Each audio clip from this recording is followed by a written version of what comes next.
Here are 10 thoughts and takeaways from last week's Global Media Congress. Hi everybody, my name is Greg Crable and this is my daily podcast, something I learned yesterday, in which I take one issue from the world of publishing and try to explain it in 3 or 4 minutes. But today I do 10 issues from the world of publishing and explain it in almost 6 minutes. And sorry for the get up, it's Sunday, so I'm dressed up. Thanks. Thanks to Matt Bailey and the good folks at New Media Academy, I had the great honor of speaking at the Global Media Congress in Abu Dhabi. Here are some takeaways. Number 1 is how to find content ideas. I create this podcast every day, so I'm always looking for new ideas, which is why I really liked Matt Bailey's presentation on tools you can use to get ideas for your market and for your topic. Things like Google Trends, Answer the Public, SparkToro, and more. I've provided a link to Matt's page below. He says he'll have a post on this specific topic in a couple of weeks. Number 2, think outside of email. People have been predicting the death of email for a long time, and while I'm not going to get on that bandwagon, it's definitely true that other services are eating into email's dominance. In Abu Dhabi, nobody wants your email address. They want to connect on WhatsApp. People had QR codes on their business cards that you could scan to connect with them on WhatsApp. The point is not that WhatsApp is going to take over the email space. I doubt that. The point is that communication of preference is going to vary regionally and person to person. This means you need to keep track of that personal preference with your customers. That's a fine use case for a customer data platform. So if you're curious about that, please give me a call. Number 3, everything's going video. There was a lot of emphasis on video, and the overall impression from the event was that if you're not focusing on video, you're going to be left behind. I have mixed feelings about this. On the one hand, I create and use video myself a lot, but I still want to listen and to read. But I admit I'm probably in the minority on this because when I walked around the airplane on my grueling 14-hour flight home, nobody was reading.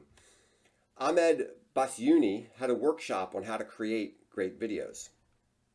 But what's in your videos? Number 4, you can create a fantastic video and then as an afterthought, you say, oh yeah, I need to have a title and a description and keywords and what happens at what time index and all that stuff. MXT1 is a product from newsbridge.io that helps solve that. I had a nice chat with Sebastien Letemple about the product. I'd buy it myself, but I'm poor. If somebody wants to buy it for me, that would be lovely. My birthday is this Saturday. Number 5, how to measure influencers. There's a difference between having an audience and having an influence. My friend Jason Falls gave an interesting talk on the need to focus on influence and not influencers. For example, one person might have 1 million followers, but have no influence in your target market, while another person might have 200 followers who should be your customers. I'll provide a link to Jason's page below.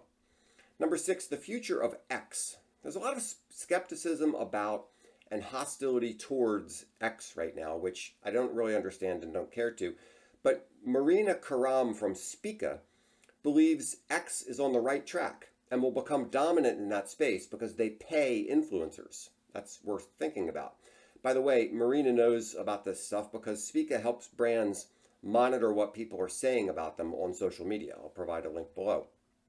Number 7 is secure AI.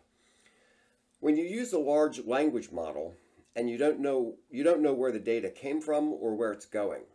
Strategio is a company that helps companies solve that and build AI tools that are secure. That's worth considering, and I'll provide a link again. Number 8, fight disinformation by looking in the mirror. There's an old saying that when you point, there are 3 fingers pointing back at you. There was a lot of talk about disinformation at this event. I don't mean to cast aspersions on this particular crowd because I don't follow news in the places that were represented at this meeting. But my experience is that people who speak the most about disinformation are the ones you need to worry about. Just keep that in the back of your mind. Number 9, merging the physical and digital realms. I wrote a speculative science fiction book about that a long time ago, but now it's becoming reality. That can sound scary and spooky, but it doesn't have to be. For example, you can upload your image and try on a suit or a pair of glasses. That's a nice service. I had a lovely conversation with Irina Safiulina from Phygital District about this. You should check them out. Number 10, train to retain. My friend Monique Russell wrapped up the conference with a talk on upskilling.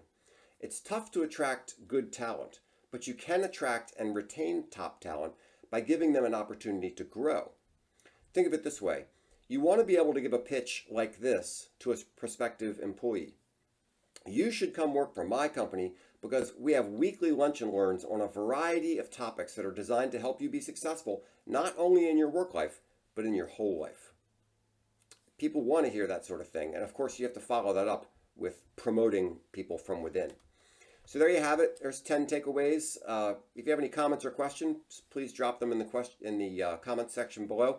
And if there's any way I can help you with your business, please remember to give me a call or visit me at crablegroup.com. Thanks so much.